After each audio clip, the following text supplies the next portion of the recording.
அனுசரணை வழங்குவோர்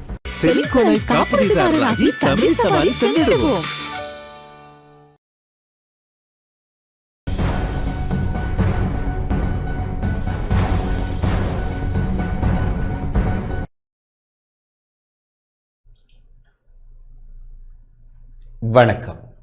டான் தமிழொலியின் இரவு நேர பிரதான செய்தி அறிக்கையோடு இணைந்திருக்கும் நான் ஜெகநாதன் சஜித். முதலில் தலைப்புச் செய்திகள்.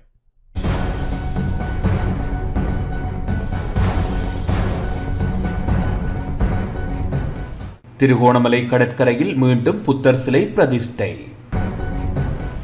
நேற்றிரவு பாதுகாப்பு காரணங்களுக்காகவே புத்தர் சிலை அகற்றப்பட்டதாக அமைச்சர் ஆனந்த விஜயபால தகவல். திருகோணமலை தமிழ் மக்களுக்கு அரசாங்கம் துரோகம் இழைத்திருப்பதாக கஜேந்திரகுமார் கவலை. அரசியல் செய்வதற்காக சட்டவிரோதமான செயற்பாடுகளுக்கு அனுமதி வழங்கக்கூடாது என ராசமாணிக்கம் சாணக்கியன் கண்டனம். அரசாங்கம் கிளர்ச்சியால் அதிகாரத்தை கைப்பற்றிய கிளர்ச்சி குழுவாக செயற்படுவதாக பிரமுன கருத்து. புதிய பயங்கரவாத எதிர்ப்பு சட்டம் குறித்து விரைவில் மக்கள் கருத்து கோரப்பட உள்ளதாக நீதியமைச்சர் தகவல். மஸ்கெலியா நகரில் கொடும்பாவி எரித்து தேங்காய் உடைத்து ஆர்ப்பாட்டம்.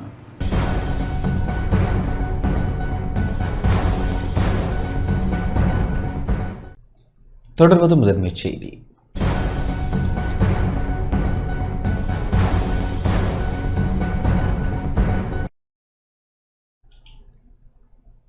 திருகோணமலை ஸ்ரீ சம்புத்த ஜெயந்தி போதிராஜ் விகாரை வளாகத்திற்குள் மீண்டும் புத்தர் சிலை பிரதிஷ்டை செய்யப்பட்டது.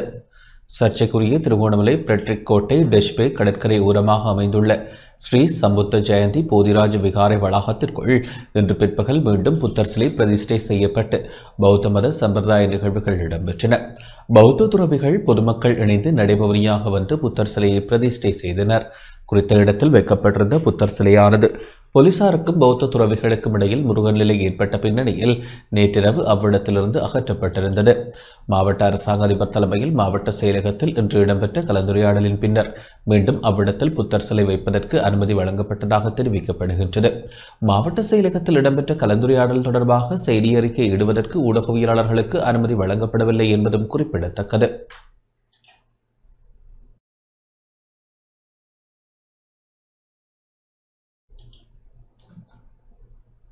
பாதுகாப்பு காரணங்களுக்காகவே திருகோணமலையில் புத்தர் சிலை அகற்றப்பட்டதாகவும் அது இன்று காலை மீண்டும் அதே இடத்தில் வைக்க நடவடிக்கை எடுக்கப்பட்டதாகவும் பொதுமக்கள் பாதுகாப்பு அமைச்சர் ஆனந்த விஜயபால தெரிவித்துள்ளார். நாடாளுமன்றில் இன்று தயாஸ்ரீ ஜெயசேகர இது தொடர்பில் எழுப்பிய கேள்விக்கு பதிலளிக்கும் போதே அவர் இதனை குறிப்பிட்டார். ඊයේ දිනේ ත්‍රිකුණාමල කොටුව සම්බෝධි දහම් පාසල திருகோணமலை சம்புத்த ஜெயந்தி விகாரையுடன் தொடர்புடைய சம்பவம் ஒன்று நேற்று பதிவாகியிருந்தது. நேற்று அங்கு இரவு புத்தர் சிலை ஒன்று வைக்கப்பட்ட சம்பவம் தொடர்பில் போலீசாருக்கு தகவல் கிடைத்திருந்தது. இது தொடர்பில் போலீசார் ஆராய்ந்து பார்த்ததில் நேற்றிரவு அங்கு புத்தர் சிலை வைக்கப்பட்டதைத் தொடர்ந்து அந்த சிலைக்கு சேதம் ஏற்பட்டதாக தகவல் கிடைத்திருந்தது. போலீசார் அங்கிருந்த புத்தர் சிலையை அகற்றி அப்பகுதியில் பாதுகாப்பை உறுதி செய்தனர். அதேபோல திடீரென அங்கு புத்தர் சிலை வைக்கப்பட்டமை தொடர்பில் பிரச்சினை உருவானது. இந்நிலையில் அந்த சிலையை அந்த விகாரையில் மீண்டும் வைக்கும் இன்று நாங்கள் போலீசாருக்கு அறிவுறுத்தல் வழங்கினோம். அத்தோடு இன்று தொடக்கம் முறையான வேலை திட்டம் ஒன்றை ஆரம்பிக்க உள்ளோம். அத்தோடு அப்பகுதியில் சட்டவிரோதமாக ஹோட்டல் ஒன்று நடத்தி செல்வதாக கரையோர பாதுகாப்பு மற்றும் கரையோர வளங்கள் முகாமைத்துவ திணைக்களத்தின் ஊடாக முறைப்பாடு ஒன்று பதிவாகியிருந்தது. இதுகுறித்து நீதிமன்ற நடவடிக்கைகள் இடம்பெற்று வருகின்றன. அதற்கமைய இன்று காலை அந்த விகாரை பூமியில் புத்தர் சிலையை வைப்பதற்கான ஏற்பாடுகள் மேற்கொள்ளப்பட்டுள்ளன. இந்த இடம் தொடர்பான பிரச்சினையை நீதிமன்றத்தின் ஊடாகவே தீர்த்து கொள்ள வேண்டும். எனவே இதற்கான நடவடிக்கையை போலீசாரின் பக்கமிருந்து மேற்கொண்டு வருகின்றோம். இனியும் திருகோணமலையில் இவ்வாறான அசம்பாவித சம்பவங்கள் எதுவும் இடம்பெறுவதற்கு இடமளிக்க முடியாது. நீதிமன்றத்தின் உத்தரவுக்கு அமைவாகவே அடுத்த கட்ட நடவடிக்கைகளை முன்னெடுத்து வருகின்றோம்.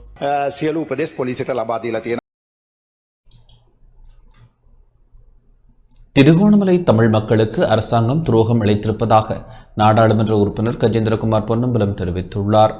திருகோணமலையில் சட்டவிரோதமாக அமைக்கப்பட்ட புத்தர் சிலையை நேற்றிரவு அகற்றிய போது சாதாரண சிங்கள் மக்கள் அதை எதிர்க்கவில்லை. ஏனெனில் இனவாதத்தையும் மதவாதத்தையும் நீக்குவதாக நீங்கள் சொன்னதை நம்பி அவர்கள் உங்களுக்கே வாக்களித்திருந்தார்கள்.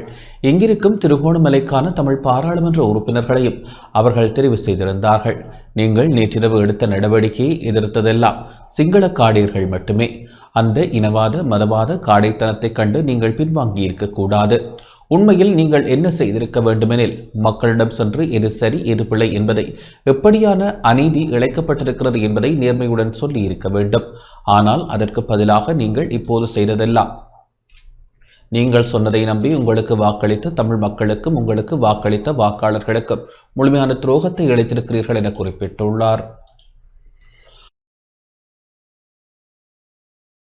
Sinhala population was 9.87%. That increase was due to because the naval command, because of World War II.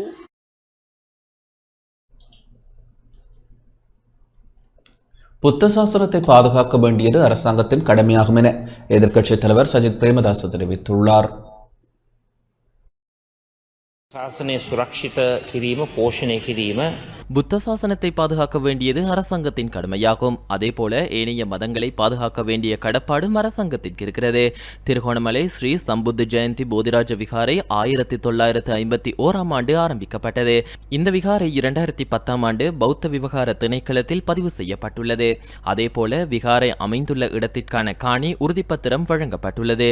இந்த விகாரைக்குள் அனைத்து வித மத விவகாரங்களையும் அதற்கான நடவடிக்கைகளையும் முன்னெடுப்பதற்கான உரிமை அங்குள்ள விகாரையின் தேரர்கள் உள்ளிட்ட நன்கொடையாளர்கள் சபைக்கு உண்டு. இதுதான் நாட்டின் சட்டம். கடைபிடிக்க வேண்டிய கொள்கை. பௌத்த மதத்திற்கு பிரதான இடத்தை வழங்கி ஏனைய மதங்களுக்குமான இடத்தை வழங்க வேண்டும். ஆனால் இன்று அங்கு என்ன நடந்துள்ளது? விகாரைக்குள் போலீசார் நுழைந்து சிலை வைக்க வேண்டிய இடத்தை தீர்மானிக்கின்றனர். அதேபோல பௌத்த மத தகம் பாடசாலை கட்டடத்திற்கான இடம் குறித்து உத்தரவுகளை பிறப்பிக்கின்றனர். இவ்வாறான சம்பவங்கள் நாட்டில் இனவாதத்தை ஏற்படுத்த முயற்சிக்கும் குழுவை ஊக்குவிப்பதாகவே அமைகிறது. விகாரை பூமிக்குள் அவர்களுக்கான மத விவகாரங்களை முன்னெடுப்பதற்கான சுதந்திரம் அவர்களுக்குள்ளது. இது தொடர்பான பிரச்சனைகள் காணப்படுமாயின் சம்பந்தப்பட்ட மகாநாயக்க தேரர்கள் உள்ளிட்ட குழுவோடு கலந்துரையாடல்களை மேற்கொண்டு தீர்வு எட்டப்பட வேண்டும். அதை விடுத்து நள்ளிரவில் போலீசாரை விகாரைக்குள் அனுப்பி அங்கு இடம்பெறும் அபிவிருத்தி செயற்பாடுகளுக்கு எவ்வாறு இடையூறுகளை ஏற்படுத்த முடியும்? இது யாருடைய உத்தரவு? யார் இதை செயற்படுத்துகிறார்கள்? மத விவகாரங்கள் தொடர்பான சட்டங்கள் தெரியவில்லை என்றால் இதோ என் கையில் உள்ள மத விவகாரங்கள் தொடர்பில் இதனை வாசித்து பார்க்குமாறு அரசாங்கத்திடம் கோரிக்கை விடுக்கிறேன். தற்போது பரவி வரும் இனவாத மதவாத நெருப்பை அணைத்து நீதியின் ஊடாக தீர்வொன்றை வழங்குமாறு கேட்டுக்கொள்கிறேன். මම ඉල්ලීමක් කරන මම කනගාටු වෙනවා.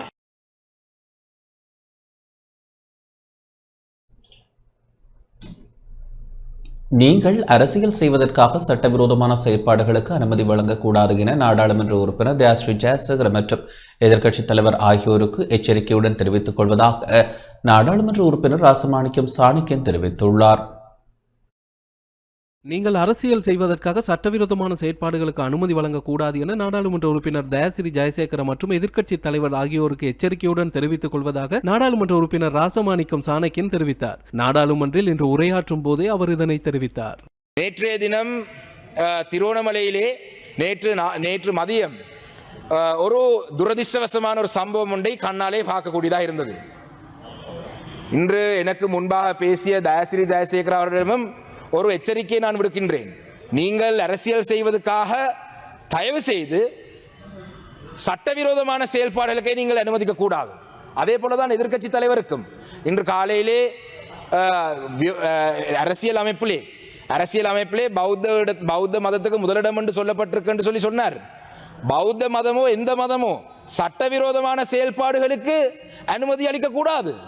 அது எவராக இருந்தாலும் சரி, அது நானா இருந்தாலும் சரி, ஒரு பௌத்த மதத்தை சேர்ந்த துறவியா இருந்தாலும் சரி, சட்டவிரோதமான விடயங்களை அனுமதிக்க கூடாது. நேற்றைய தினம் திருவோணமலை கடற்கரையிலே ஒரு சட்டவிரோதமான ஒரு விகாரை புதிதாக உருவெடுத்தது. நான் அறிந்த வகையிலே நண்பர் அருண் ஹேமச்சந்திரா அவர்களும் இந்த விடயம் சம்பந்தமாக கரிசனையுடன் இருந்தவர். நேற்று நாங்கள் எதிர்பார்த்தது சட்டவிரோதமான ஒரு வேலை. இது கோட்டாபய அரசாங்கத்தின் காலத்தில் நடந்தது, மஹிந்த ராஜபக்ச காலத்தில் நடந்தது. இந்த அரசாங்கத்தில் காலத்திலே ஒரு இனவாதமான சில துறவியல் இந்த இடத்துக்கு வந்து ஏதோ ஒரு வேலையை செய்கிறார்கள். அந்த இடத்திலே கரையோர பாதுகாப்பு பிரிவை சேர்ந்தவர்கள் போலீஸ் ஸ்டேஷனிலே சென்று ஒரு முறைப்பாடை செய்தார்கள். அந்த முறைப்பாடு சம்பந்தமாக போலீசார் விசாரணை செய்து இது சட்டவிரோதமானது, அதை நிறுத்துவார் என்ற நம்பிக்கையை நாங்களும் இருந்த நாங்கள் இதிலே திருவண்ணாமலை மாவட்ட பாராளுமன்ற உறுப்பினர் அருண் அவர்களும் செயல்பட்டதை நான் இந்த இடத்திலே சொல்ல வேண்டும். ஆனால் இரவு 8 மணி ஆகிய பொழுது இரவு 8 மணிக்கு எங்கேயோ இருந்த ஒரு சிலையை கொண்டு போலீஸ் பாதுகாப்புடன் ஒரு சிலையை வைத்த பிற்பாடுதான் நான் உண்மையிலே கௌரவ அமைச்சர் ஆனந்த விஜயபால் அவர்களை தொடர்பெடுத்து தொலைபேசியிலே சொல்லியிருந்தேன். இது ஒரு இனவாதமான செயல்பாடு, எதிர்காலத்திலே ஒரு மதங்களுக்கு இனங்களுக்கு எதிரான ஒரு முரண்பாடு வரக்கூடிய ஒரு விடயம், இதிலே நீங்கள் கவனம் செலுத்த வேண்டும் என்று சொன்னால் அது இரவு 10 மணி 11 மணி அளவிலே நாங்கள் பார்த்து அந்த சட்டவிரோதமாக அமைக்கப்பட்ட அந்த விஹாரைக்குள்ளே வைக்க இருந்த அந்த சிலையை அவர்கள் அகற்றி சென்றார்கள். ஆனால் இன்று காலையிலே நான் அதை உண்மையிலே அமைச்சருடைய செயல்பாடை, தேசிய மக்கள் சக்தி அரசாங்கத்தினுடைய செயல்பாடை வரவேற்றிருந்தேன். ஆனால் இன்று காலையிலே பார்த்தால் அமைச்சர் அவர்களும் இந்த இனவாதிகளுடைய கருத்துகளுக்கு பயப்பட்டு, இல்லை இந்த சிலையை பாதுகாக்கிறதுக்காகத்தான் நாங்கள் வெளியிலே எடுத்து சென்றோம், சிலை வைத்ததுக்கு பிழை இல்லை என்று சொன்னார். ஆனால் அந்த காணொலிகளை பார்த்தா அதை பாதுகாக்கிறதுக்கு எடுத்துட்டு போன மாதிரி தெரியவில்லை, அதை அகற்றினதுதான். ஆனால் அதிலே இன்னொரு விடயத்தை சொன்னார், சிலைக்கு பாதுகாப்பு இல்லாதபடியினால்தான் நாங்கள் அதை அகற்றினோம் என்று சொன்னார். நான் கௌரவ அமைச்சர் அவர்கள் இந்த இடத்துல சபையிலே இல்லை, பிரதி அமைச்சர் இருக்கின்றார். நான் அமைச்சருடைய அந்த கருத்தை வன்மையாக கண்டிக்கின்றேன். 30 வருடம் யுத்தம் நடந்த காலப்பகுதியிலும் கூட வடக்கு கிழக்கிலே எந்த ஒரு பௌத்த மதத்தோட சம்பந்தப்பட்ட ஒரு சின்னங்களோ விடுதலை புலிகளால் கூட அளிக்கப்படவில்லை. அப்ப தமிழ் மக்கள் இந்த இரவோடு இரவாக போய் சிலைகளை உடைக்கிற மக்கள் அல்ல. அதை எக்காரணத்தை கொண்டும் இன்னொரு மதத்தினுடைய அடையாளங்களை சட்டவிரோதமாக இருக்கிறதை நாங்கள் எதிர்த்தாலும் கூட நாங்கள் அப்படி வன்முறையில் ஈடுபட்டு ஒரு சிலையை உடைக்கிற அளவுக்கு கேவலமான இனம் தமிழினம் அல்ல. இதேவேளை தேசிய மக்கள் சக்தி அரசும் முன்னைய அரசுகளைப் போலவே ஒரு இனவாத சிங்கள பௌத்த பேரினவாத அரசு என்பதை திருகோணமலை சம்பவம் உறுதிப்படுத்தியுள்ளதாக இலங்கை தமிழரசுக் கட்சியின் பதில் செயலாளர் மே சுமந்திரன் தெரிவித்துள்ளார். தனது முகநூல் பக்கத்தில் இவ்வாறு பதிவிட்டுள்ளார்.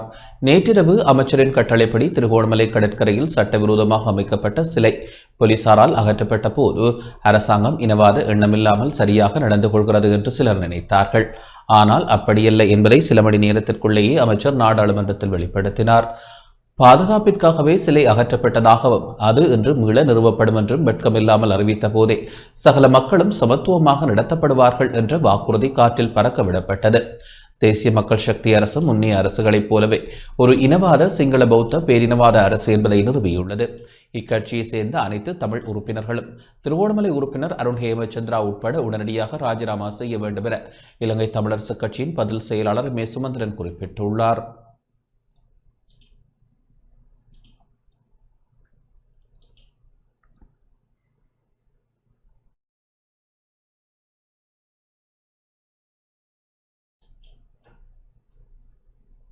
அரசாங்கம் கிளர்ச்சியால் அதிகாரத்தை கைப்பற்றி கிளர்ச்சி குழுவாக செயல்படுவதாக ஸ்ரீலங்கா பொதுஜன பெரமுனவின் பொதுச் செயலாளர் சாகர காரியவசம் தெரிவித்துள்ளார்.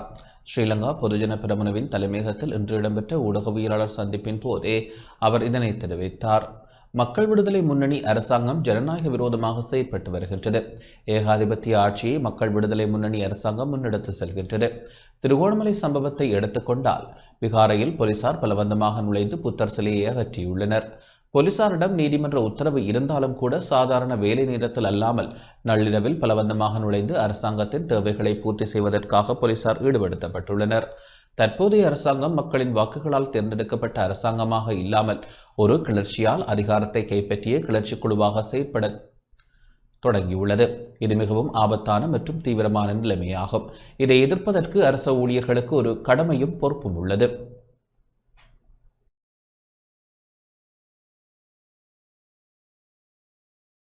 ඉතාම වැරදි සහගත උත්සාහය. අපි දන්නවා පහුගිය කාලේ මේ රජය විසින් ජනාධිපති ලේකම්වරයා විසින් නිකුත් කරලා තියුණ චක්‍රලේඛයක් ප්‍රජාශක්ති කියලා වැඩසටහනක් ආරම්භ කිරීම සම්බන්ධයෙන්. මේ තියෙන්නේ චක්‍රලේඛය. මේ චක්‍රලේඛය අනුව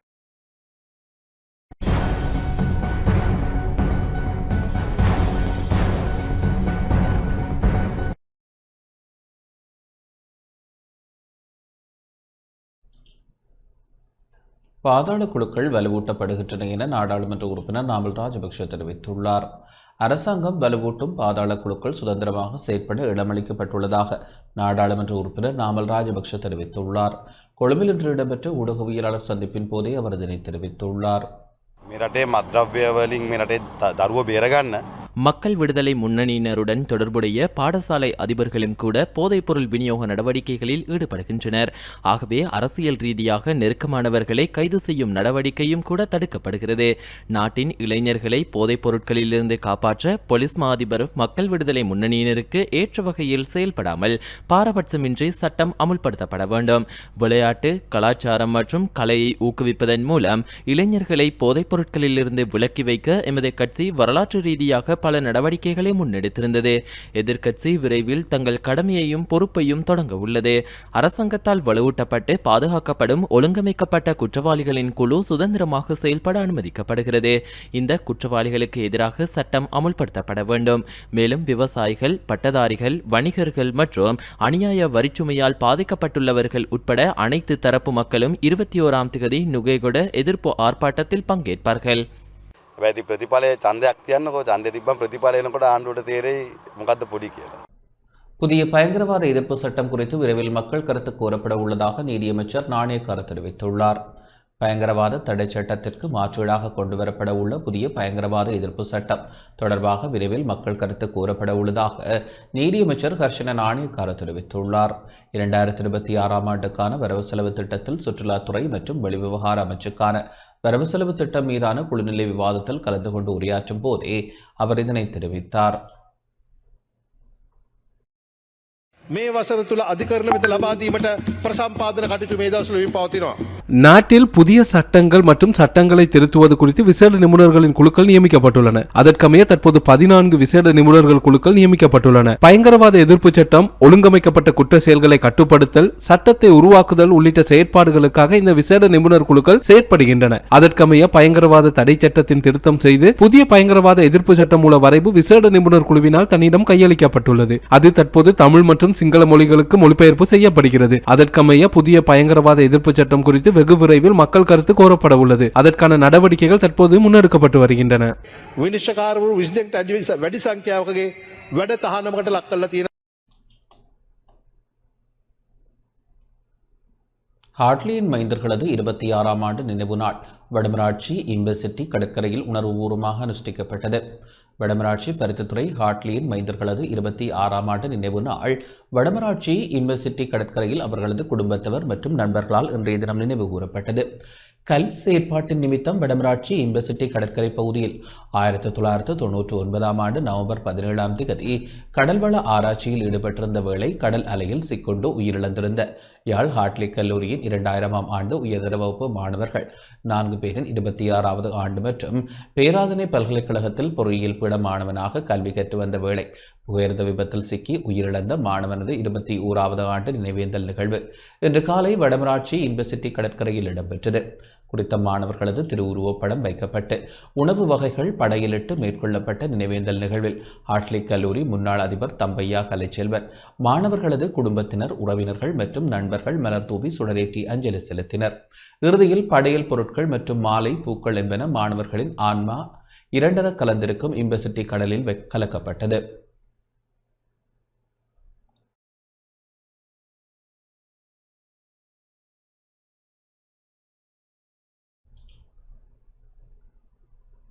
வவுனியா கள்ளிக்குளம் சிதம்பரம் பகுதியில் மக்களின் நெற்றிகை காணிகளை வனவள திணைக்களம் கையகப்படுத்தியுள்ளதாக விவசாயிகள் கவலை வெளியிட்டுள்ளனர்.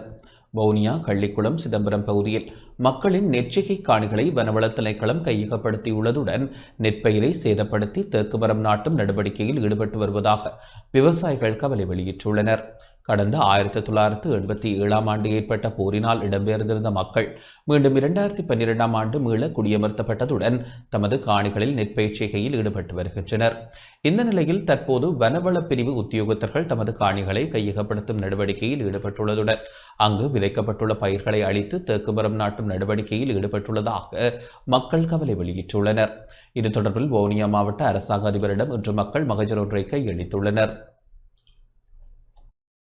வாழ்வாதாரத்துக்காண்டி எங்களோட காணிகளை நிலத்துகளை சூப்பராக்கி நாங்கள் வயல் நிலம் செய்து கொண்டு வந்தோம். ஒவ்வொரு முறையும் கச்சான், சோளம், பயிர் பச்சையர் போடுறது, நாங்கள் குரக்கணுகள், உளுந்து இதெல்லாம் போட்டு வெட்டின காணிக்கல இந்த முறை கொண்டாந்து பிரஸ்காரவங்க எங்களுக்கு கொண்டாந்து வச்சு கொண்டு ஆதிக்கம் பண்ணி கொண்டு இருக்குன்னா எங்களோட காணி எங்களுக்கு தரமாட்டேன் பைபாஸ் பண்ணி கொண்டு நிற்கினா அவைய தேக்கங்காடு நடப்போயினவா தேக்க மரங்கள் கொண்டாந்து வச்சு கொண்டு எங்களோட காணிக்கில் பயிர் பச்சை ஒன்றும் செய்ய விடாமல் கரைச்ச கொடுத்து கொண்டு இருக்கிறோம். எங்களுக்கு அதிலிருந்து எங்களுக்கு ஏதாவது ஒரு நடவடிக்கை எடுக்குமாறு தாழ்மையுடன் கேட்டுக்கொள்வோம். வயல் காணிகள் செஞ்ச இடத்துல இப்போ புரஸ்டால மரக்கண்டுகளை நட போகிறாங்க. நாங்கள் இது சம்பந்தமாக ஜிஏக்கு இப்போ கடிதம் கொடுத்துருக்கோம், மகஜர் ஒன்று கொடுத்துருக்குறோம். வயலுக்குள்ளால டிராக்டரை கொண்டு மரக்கண்டுகளை கொண்டு புரஸ்டால நடுறாங்க. நாங்கள் இத்தனை வருஷ காலமாக நாங்கள் வயல் செஞ்ச இடம் யுத்தத்துக்கு இடம்பெயர்ந்து திரும்ப அதே இடத்துல நாங்கள் வயல் குடியாமந்து வயல் செஞ்சு கொண்டிருக்கிறோம். அப்படிப்பட்ட நேரத்தில் இவங்க வயல் காணிகளை அழித்து காட்டு மரங்களை நட்டால் எங்களோட வாழ்வாதாரம் என்ன ஆகிறது, அது சம்மந்தமாக தான் நாங்கள் மகஜரை கொடுத்துருக்கோம். ஒரு நல்ல நடவடிக்கை எடுப்பாங்கன்னு நினைக்கிறோம். சுற்றி வர ஊர் மனைக்குள்ளே கொண்டு புரட்சி காடை நட்டு அதுக்குள்ளே யானை வர விட்டால் பெரிய கரைச்சல் போயிடும். வெட்டின கிணத்தை கூட மூடி இருக்கிறாங்க. கிட்டத்தட்ட 35-40 குடும்பத்தில் வாழ்வாதாரம் பாதிக்குது. அதுக்குரிய நடவடிக்கை எடுத்து வந்தாங்கன்னா சரி. தொடர்ந்து பயிர் செய்து கொண்டிருக்கிறோம். இப்பவும் எங்களோட பயிர் வனத்தில் இருக்குது. பிரசால பெரிய பிரச்சனையாக இருக்குது. ஆனால் ஜிஎஸ்லாம் அடிக்கட்ட தந்திருக்கணும். அதை வச்சு தான் நாங்கள் எல்லாம் செய்து துப்புரவாக்கினது. இப்போ திரும்ப ப்ளஸ் அந்த பயிருக்கெல்லாம் மருந்தடிப்பேன்னு சொல்லி இருக்குது. அதுதான் எங்களோட வாழ்வாதாரம், வேறு ஒன்றும் இல்லை. அதுக்கு எங்களுக்கு இதுக்கு ஒரு தயவு உண்டு. எங்களுக்கு இது ஒருக்கா பெற்று தரும்படி தாழ்மையோட அங்கே வந்து. மஸ்கெலியா நகரில் கொடும்பாவி எரித்து தேங்காய் உடைத்து ஆர்ப்பாட்டம் நடத்தப்பட்டது. பெருந்தோட்ட மக்களுக்கான 200 ரூபாய் சம்பள அதிகரிப்பு பற்றி எதிர்க்கட்சியினர் மாறுபட்ட கருத்தை தெரிவித்து வருவதை கண்டித்து மஸ்கெலியா தோட்ட தொழிலாளர்கள் எதிர்ப்பு ஆர்ப்பாட்டத்தில் ஈடுபட்டனர். இதன்போது எதிர்ப்பு கருத்துக்களை கூறிய எதிர்க்கட்சியின் சிலர் உருவப்படங்களையும் உருவ பொம்மையையும் எரித்து தேங்காய் உடைத்து எதிர்ப்பு வசனங்கள் அடங்கிய பதாதைகளை ஏந்தி கோஷங்களை எழுப்பி கவனஈர்ப்பு ஆர்ப்பாட்டத்தில் ஈடுபட்டனர். அரச நிதியை மோசடி செய்து நாட்டை வங்குரோத்து நிலைக்கு தள்ளியவர்கள்தான் பெருந்தோட்ட மக்களுக்கான சம்பள அதிகரிப்பை எதிர்க்கிறார்கள். வரலாற்றில் ஒருபோதும் போராட்டங்கள் வேலை நிறுத்தங்களின்றி தற்போதைய அரசு சம்பள உயர்வை வழங்குகின்றது. இதனை எதிர்ப்பதற்கு இது தொடர்பில் கருத்து தெரிவிப்பதற்கும் தகுதியற்றவர்களே என போராட்டத்தில் ஈடுபட்ட தோட்ட தொழிலாளர்கள் தமது கருத்துக்களை முன்வைத்தனர். காரணம் ஒண்ணு யூஎம்பியா கொண்டு வந்த ரணசிங்க பிரேமதாஸ் அவர் எதுக்கு கொண்டு வந்தாரு? அவர் கொண்டு வந்தாரு எங்களுக்கு யூனிஃபார்மா அப்படின்னு ஸ்கூல் பிள்ளைங்களுக்கு கொடுத்தாரு. அதனால நீங்க மலையத்துல நீங்க யோசனை பண்ணீங்க, நீங்க எதுக்கு ஓட்டுக்கு வந்தாலும் நாங்க கொட்ட குனிஞ்சுக்கிட்டு போனோம். ஆனா நாங்க திருந்திட்டோம். என்ன காரணம்னா எங்களை குனிய வச்சு எங்க மேல நீங்க பச்சை குதிரை தாண்டினீங்க. அந்த பச்சை குதிரை இனி தாண்ட இயலாது. நாங்க தொழிலாளி தான். எங்களோட பிள்ளைகள் இந்த மலையகத்துல வென்றடுக்கும் ஒரு தலை சிமந்த மண்ணனை நாங்க மாத்துவோம்.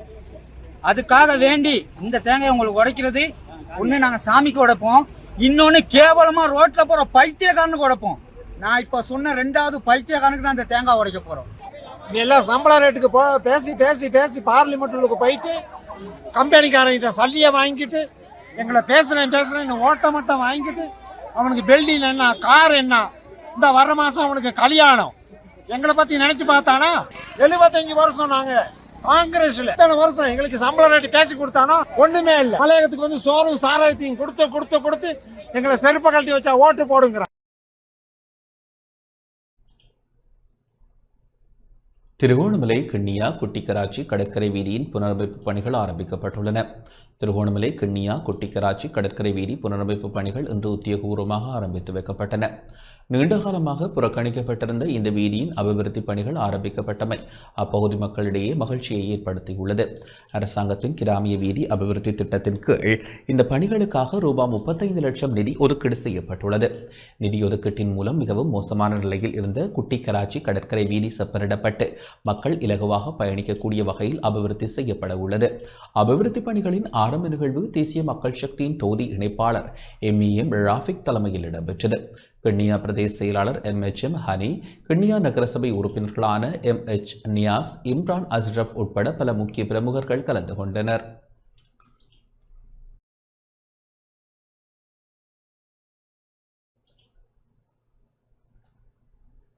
நூல்கள் தொடர்பில் விளக்கமளிக்கும் நிகழ்வு பண்டாரவளையில் இடம்பெற்றது.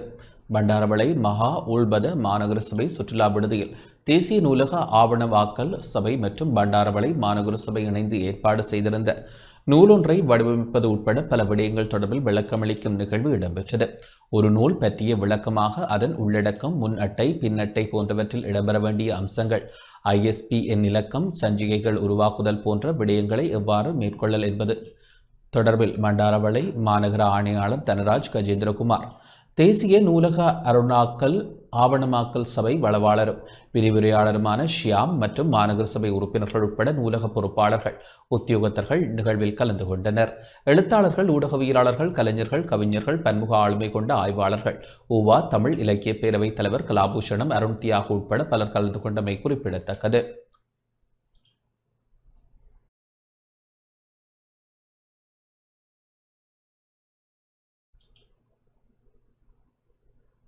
முல்லைத்தீவு களிக்காடு மாவீரர் துயிலும் இல்லத்தில் இன்றும் சிரமதான பணிகள் முன்னெடுக்கப்பட்டன. மாவீரர் நாளை முன்னிட்டு முல்லைத்தீவு களிக்காடு மாவீரர் துயிலும் இல்லத்தில் இன்றும் சிரமதான பணிகள் முன்னெடுக்கப்பட்டன. களிக்காடு மாவீரர் துயிலும் இல்லத்தில் இவ்வாண்டுக்கான மாவீரர் நாள் நிகழ்வுகள் செய்வதற்கான ஏற்பாடுகள் களிக்காடு மாவீரர் துயிலும் இல்ல பணிக்குழுவினால் முன்னெடுக்கப்பட்டுள்ளன. இந்த நிலையில் நேற்று மாலை மழைக்கு மத்தியில் சிரமதான பணிகள் ஆரம்பிக்கப்பட்ட நிலையில் இன்றைய தினமும் சிரமதான பணிகள் முன்னெடுக்கப்பட்டன. முன்னதாக மாவீரர்களுக்கு ஈகை சுடர் ஏற்றி அகவணக்கம் செலுத்தி மலர் வணக்கம் இடம்பெற்றதைத் தொடர்ந்து சிரமதான பணிகள் முன்னெடுக்கப்பட்டன. தமிழர் பகுதி எங்கும் கார்த்திகை 27 மாவீரர் நாள் உணர்வுபூர்வமாக இடம்பெற்றுள்ளது எனவும் அனைத்து மாவீரர்களின் பெற்றோர்கள் உறவுகளையும் கலந்து கொள்ளுமாறும் முன்னாயத்த பணிகளிலும் ஒத்துழைப்பு வழங்குமாறும் பணிக்குழுவினர் அழைப்பு விடுத்துள்ளனர்.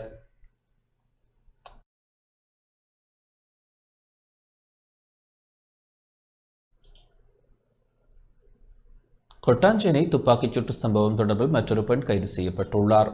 கொட்டாஞ்சேனை பிரதேசத்தில் அண்மையில் ஒருவர் சுட்டுக் கொல்லப்பட்ட சம்பவம் தொடர்பில் பெண்ணொருவர் போலீசாரால் கைது செய்யப்பட்டுள்ளார். இந்த கொலை சம்பவம் கடந்த 7ஆம் தேதி கொட்டாஞ்சேனை போலீஸ் பிரிவின் 16வது ஒழுங்கை பிரதேசத்தில் இடம்பெற்றது. இச்சம்பவம் தொடர்பில் கொழும்பு மாவட்ட குற்றத்தடுப்பு பிரிவினர் மேற்கொண்ட மேலதிக விசாரணைகளின் போது குறித்த பெண் கைது செய்யப்பட்டுள்ளார். கைது செய்யப்பட்டவர் கொழும்பு 13 ஆட்டுப்பட்டி தெருவை சேர்ந்த நபர் என தெரிவிக்கப்பட்டுள்ளது.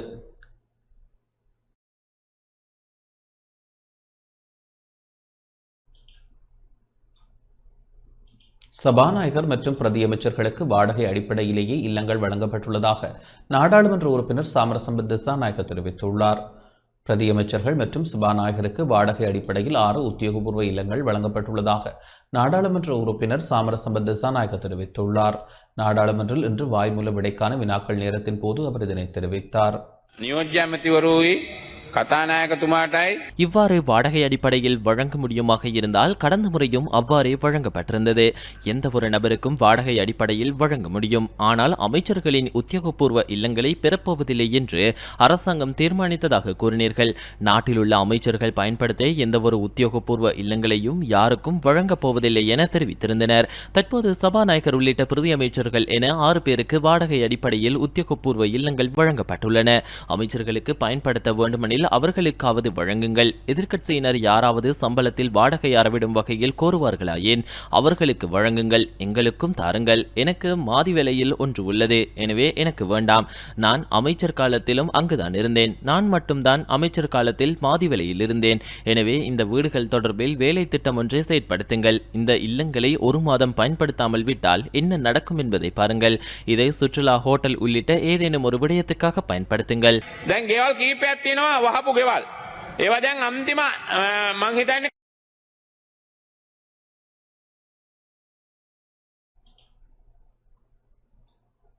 வெளிநாட்டு பயணிகளுக்கான முக்கிய அறிவிப்பை போலீஸ் பேச்சாளர் வெளியிட்டுள்ளார். இலங்கையில் செல்லுபடியான சர்வதேச சாரதி அனுமதி பத்திரம் அல்லது தமது சொந்த நாட்டின் சாரதி அனுமதி பத்திரம் இல்லாத வெளிநாட்டவர்கள் எந்த ஒரு வாகனத்தையும் செலுத்துவதற்கு அனுமதிக்கப்பட மாட்டார்கள் என போலீஸ் ஊடக பேச்சாளர் எஃப்.யூ. வூட்லர் தெரிவித்துள்ளார். செய்தியாளர் சந்திப்பில் அவர் இதனை குறிப்பிட்டார்.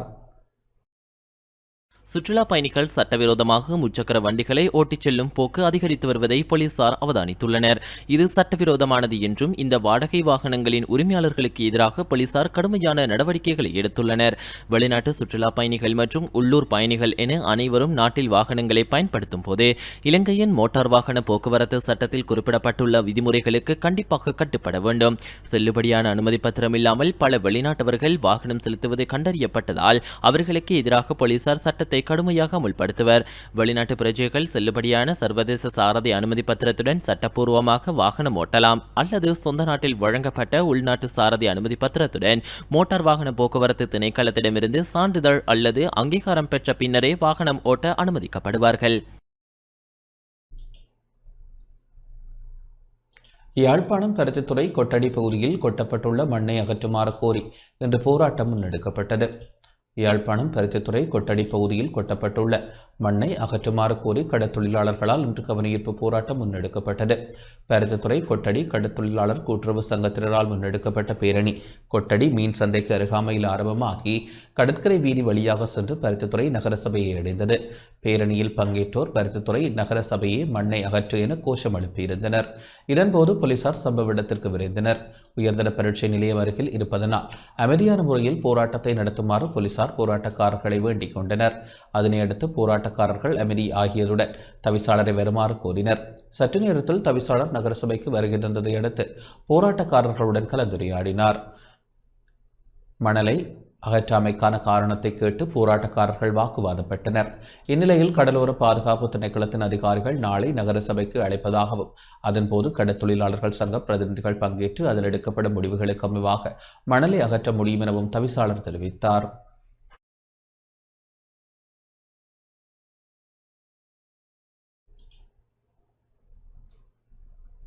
வவுனியா தேசிய கல்வியியற் கல்லூரியில் சுகாதார பரிசோதகர்கள் திடீர் சோதனையை மேற்கொண்டனர்.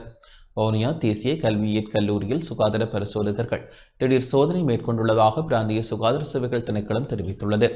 வவுனியா தேசிய கல்வியியற் கல்லூரியில் கல்வி கற்கும் ஆசிரிய மாணவர்கள் சிலர் வவுனியா வைத்தியசாலையில் திடீர் சுகையினம் காரணமாக கடந்த 2 தினங்களாக சிகிச்சைக்காக அனுமதிக்கப்பட்டிருந்தனர். இதனையடுத்து அம்மாணவர்கள் பலர் ஒரே வகையில் திடீர் சுகையினம் அடைந்தமைக்கான காரணங்களை அறியும் பொருட்டு தேசிய கல்வியியற் கல்லூரியில் சோதனை நடத்தப்பட்டது. பாதிக்கப்பட்ட ஆசிரிய மாணவர்களுடனும் கலந்துரையாடப்பட்டது.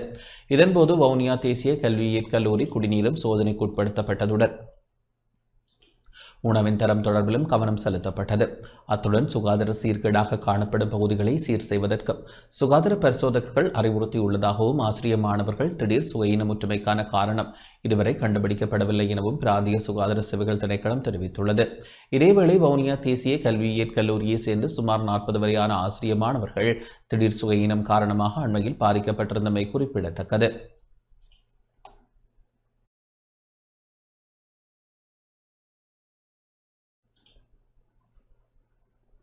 நானோயாவில் வீதிகள் திருத்தியமைக்கும் வேலைகளுக்கான வேலைத்திட்டம் ஆரம்பித்து வைக்கப்பட்டது. நுவரெலியா பிரதேச சபையின் கீழ் இயங்கும் பிரதேசங்களில் முக்கிய வீதிகள் புனர் நிர்மாண வேலைகளுக்காக அங்குரார்ப்பணம் செய்து வைக்கும் நிகழ்வு இடம்பெற்றது. நுவரெலியா பிரதேச சபை தவிசாளர் வேலு ஜோகராஜின் நிதி ஒதுக்கீட்டில் நானோயா மற்றும் நானோயா டெஸ்போர்ட் மேற்பிரிவுகளில் வீதிகள் புனர் நிர்மாணம் செய்வதற்காக அடிக்கல் நாட்டும் நிகழ்வு இடம்பெற்றது. நுவரெலியா பிரதேச சபை உறுப்பினர் ராமையா திருச்செல்வம் மற்றும் சிவகுமார் திலீப்குமார் ஆகியோரின் வேண்டுகோளுக்கிணங்க 20 லட்சம் ரூபாய் நிதி ஒதுக்கீட்டின் கீழ் குறித்த வேலைத்திட்டம் முன்னெடுக்கப்படுகிறது. இந்நிகழ்வுகளில் பாடசாலை மாணவர்கள், ஆசிரியர்கள், சமூக செயற்பாட்டாளர்கள் மற்றும் பொதுமக்கள் என பலர் கலந்து கொண்டனர்.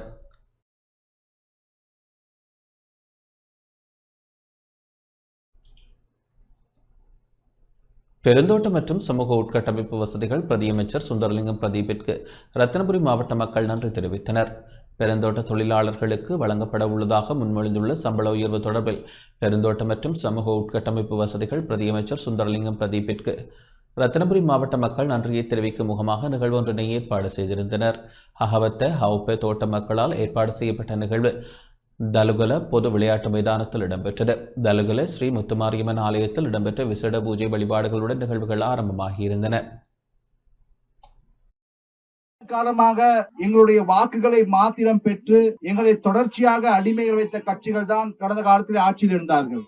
எங்கட வாக்கு மட்டும்தான் அவங்களுக்கு முக்கியம். ஒரு காலம் எங்களோட வாழ்க்கையை அவங்க எங்களோட வாழ்க்கையை பார்க்கல. தொடர்ச்சியாக இப்படி தொழிலாளர்களாக வைத்திருக்க வேண்டும். அப்பொழுதுதான் அவர்கள் எங்களுடைய வாக்குகளை பெற்று தொடர்ச்சியாக ஆட்சியில் இருப்பார்கள் என்ற எண்ணத்தோடு தான் எங்களுடைய பிரச்சனைகளை அவர்கள் தீர்க்கவில்லை. இன்றைக்கு நாட்டிலே நேர்மையான ஆட்சி நடைபெறுகிறது. கடந்த காலத்துல அரசாங்கத்துல இனவாத கருத்துக்கள் பரப்புவாங்க. சிறுபான்மையினருக்கு எதிரான தாக்குதல்கள் மேற்கொள்ளப்படும். நாட்டுக்குள்ள இனங்களுக்கு மத்தியில திட்டமிட்டு பிரச்சனையை உண்டு பண்ணுவாங்க. ஏன்?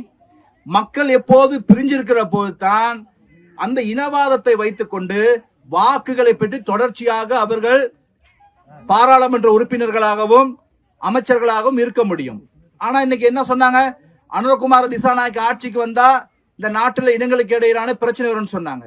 இன்னைக்கு வந்து 1 வருஷம் இந்த நாட்டுல இதுவரைக்கும் ஒரு சிறிய கீறல் கூட சிறுபான்மை மக்களுக்கு ஏற்பட்டது கிடையாது.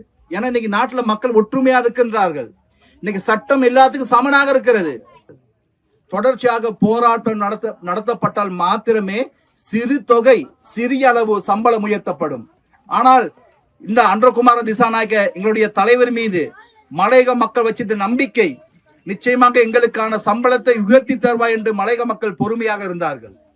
இந்த தொழிற்சங்கங்கள் முயற்சி செய்தார்கள் மக்களை குழப்புவதற்காக. என்ன சொன்னார்கள்? 10 ரூபாவை அடிப்படை சம்பளமாக உயர்த்தி காட்டுங்கள் ஒரு சவால் விட்டாரு.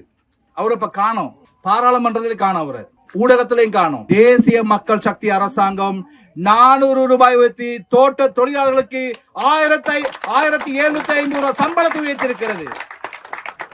நாங்கள் செய்திருக்கிறோம். ஜனாதிபதி சொன்னார்,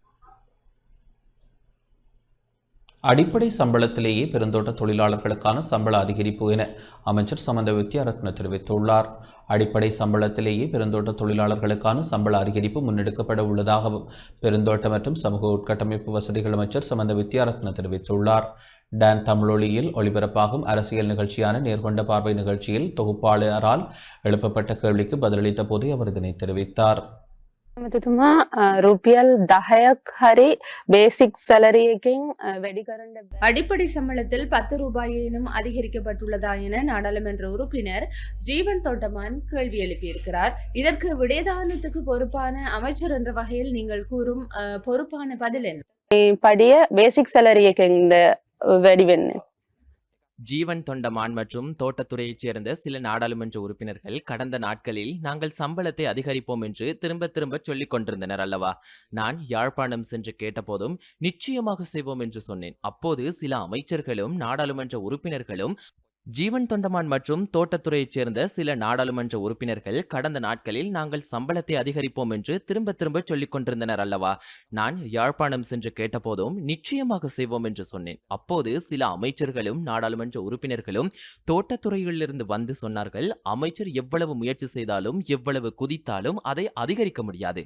தோட்ட கம்பெனிகள் 1% கூட அதிகமாக கொடுக்காது. அது முடியாது என்றுதான் அவர்கள் சொன்னார்கள். நாங்கள் சொன்னோம், இல்லை, நாங்கள் செய்வோம். இப்போது அவர்களால் செய்ய முடியாத பல விடயங்கள் நாட்டில் நடக்கின்றன இல்லையா? ஊழல்வாதிகள் கைது செய்யப்படுகிறார்கள், போதைப் பொருள் பறிமுதல் செய்யப்படுகிறது, பாதாள உலகம் பிடிக்கப்படுகிறது. எனவே இந்த சம்பளமும் அதிகரிக்கும். இப்போது நீங்கள் கேட்ட கேள்வி, இந்த கொடுப்பனவு அடிப்படை சம்பளத்துடன் சேர்க்கப்படுமா என்பதுதான். நாங்கள் தோட்ட கம்பெனிகளுடன் பேசி அவர்கள் கொடுக்கும் 200 ரூபாவை அடிப்படை சம்பளத்தில் சேர்க்க செய்துள்ளோம். எனவே இத்தனை நாட்களாக ஊழியர் நம்பிக்கை நிதி, ஊழியர் அறக்கட்டளை நிதி மற்றும் பணிக்கொடை ஆகியவை 1350 ரூபாவுக்கு கணக்கிடப்பட்டன அல்லவா? ஜனவரி முதல் அது 1550 ரூபாவுக்கு கணக்கிடப்படும். எனவே அது அடிப்படை சம்பளத்தில் சேர்க்கப்படுகிறது. உண்மையில் ஜனாதிபதிக்கும் எங்களுக்கும் ஒரு விருப்பம் இருந்தது. நாங்கள் கொடுக்கும் 200 ரூபாவையும் இந்த அடிப்படை சம்பளத்தில் சேர்த்து வழங்க முடியுமா என்று நாங்கள் ஒரு முயற்சி எடுத்தோம். அதாவது இந்த 200 ரூபாவையும் அடிப்படை சம்பளத்தில் சேர்க்க முடியுமா என்று ஒரு முயற்சி செய்தோம். ஆனால் ஒரு சிக்கல் வந்தது. நாங்கள் 200 ரூபாவை அதிகரித்து அதனுடன் EPF, ETF ஆகியவற்றையும் செலுத்த வேண்டும் என்று சொன்னபோது அரசாங்கத்தால் சுமார் 230 ரூபாய் வரை கூடுதலாக செலுத்த வேண்டியிருக்கும் என்று சொன்னோம். நாங்கள் அதற்கும் ஒப்புக்கொண்டோம். ஆனால் அடுத்த கேள்வி வந்தது, பணிக்கொடை யார் செலுத்துவார்கள்? பணிக்கொடையை செலுத்தும்படி கம்பெனிகளிடம் கேட்டபோது அது அவர்களுக்கு சிரமம் என்று சொன்னார்கள். சில சமயங்களில் பணிக்கொடை கொடுக்க வேண்டியிருக்கும் போது வரும் ஜனவரியிலேயே பணிக்கொடை தொகை அந்த கணக்குகளில் சேர்க்கப்பட வேண்டியிருக்கும். அப்போது ஒரு ஊழியருக்கு 56,000 ரூபாய் 50,000 ரூபாய் என்று சேர்க்க வேண்டியிருக்கும். அது ஒரு பெரிய தொகை என்பதால் அது தங்களால் முடியாது என்ற நிலைக்கு அவர்கள் வந்தனர். ஏனென்றால் இந்த சம்பள உயர்வை எடுத்தால் அரசாங்கத்துக்கு சுமார் 5 பில்லியன் வரை செலவாகும். அப்போது தனியார் துறைக்கு 7 அல்லது 8 பில்லியன் வரை செலவாகும். 7 அல்லது 8 பில்லியன், இது ஒரு பெரிய தொகை. எனவே இந்த சிரமம் ஏற்பட்டது. இருப்பினும் நீங்கள் கேட்ட கேள்விக்கு இறுதியாக நான் சொன்னால், இப்போது ஜனவரி முதல் 1550 ரூபாய் அடிப்படை சம்பளமாக கருதப்படுகிறது. அதற்கு EPF, பின்னர் அதற்கு பணிக்கொடை கணக்கிடப்பட வேண்டும். நாங்கள் ஒரு கொடுப்பனவாக 200 ரூபாய் கொடுக்கிறோம். மேலும் இந்த சம்பள அதிகரிப்பு தொழிலாளர்களின் கரங்களில் எப்போது கிடைக்கப்பெறும் என்ற கேள்விக்கும் அமைச்சர் பதிலளித்திருந்தார். நிறுவனங்கள் வேதன அதிகரிப்பை வழங்க இணக்கம் தெரிவித்துள்ளதாக ஆணித்தரமாக கூறுகின்றீர்கள். நம்பிக்கையில் அல்ல, நிச்சயமாக அதனை செய்வோம். நிச்சயமாக ஜனவரி மாதமாகும் போது சம்பளம் அவர்களின் கரங்களுக்கு வரும்.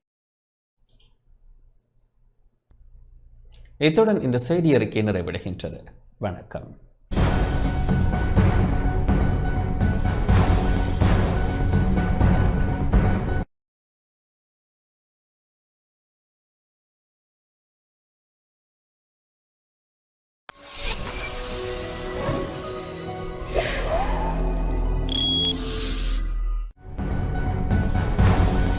அனுசரணை வழங்கியோர் செலிகோ லைஃப் காப்பீடுதாரராகி தமிழ் சவாரி சென்றிடுவோம்.